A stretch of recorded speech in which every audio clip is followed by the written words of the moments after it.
Hi hello மகளே, வணக்கம் மற்றும் வந்தனம். இன்றைக்கி நம்ம பார்க்க போகிறது இந்த கம்போஸ்ட் பெட் பண்ண தான். ஆல்ரெடி நான் இதை பற்றி ஒரு வீடியோவும் போட்டிருக்கேன். பட் இன்றைக்கி அந்த ஹெல்த்தியாக எப்படி வருது அப்படின்றத மட்டும் காட்டுப்பேன். ஸோ இது ஆல்மோஸ்ட் வந்து ஒரு 3 months இருக்கிற நம்ம தேவையான இதெல்லாம் போட்டிருக்குது.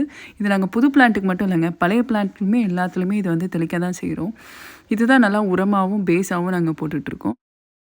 ஒரு பக்கத்தை ஃபில் பண்ணிவிட்டு அதை ரிமூவ் பண்ணிவிட்டு அதுக்கப்புறம் நெக்ஸ்ட் பக்கம் போட ஆரம்பிச்சிருவோம். அப்போ தான் நம்மளுக்கு டிஃப்ரென்ஸ் தெரியும்னு சொல்லிவிட்டு ஸோ பேஸாக வந்து மண்ணும் அதுக்கப்புறம் நம்ம சாப்பிட்ற எல்லா உணவுப் பொருட்களும் அதில் போட்டு வச்சுருக்கோம். இதெல்லாம் ஆட்டோமேட்டிக்காக இதுலேயே வாழ்ந்தது தாங்க. இப்போ கூட இந்த கிளைமேட் ஆல்மோஸ்ட் வந்து இது ஃபாலு, நிறைய செடி வந்து ஃபால் ஆகி கலர்லாம் சேஞ்ச் ஆகி விழவும் ஆரம்பிச்சிருச்சு. ஆனால் இப்போவும் எனக்கு எல்லா செடியிலையும் கொஞ்சம் கொஞ்சம் ஃப்ரூட்ஸ்லாம் வருது. இப்போ நாங்கள் ரீசெண்டாக வெந்தயக்கீரை போட்டோங்க, அது மட்டும் ஹெல்த்தியாக வரல, அது கூட பாட்டில் கார்டு நிறையவே வளர்ந்துருக்கு. ஸோ இந்த கிளிப்பை நீங்களே பாருங்கள் எவ்வளோ ஹெல்த்தியாக இருக்குன்னு. வேறு ஒரு முக்கியமான வீடியோவில் மீட் பண்ணுற மக்களே, பாய் பாய்.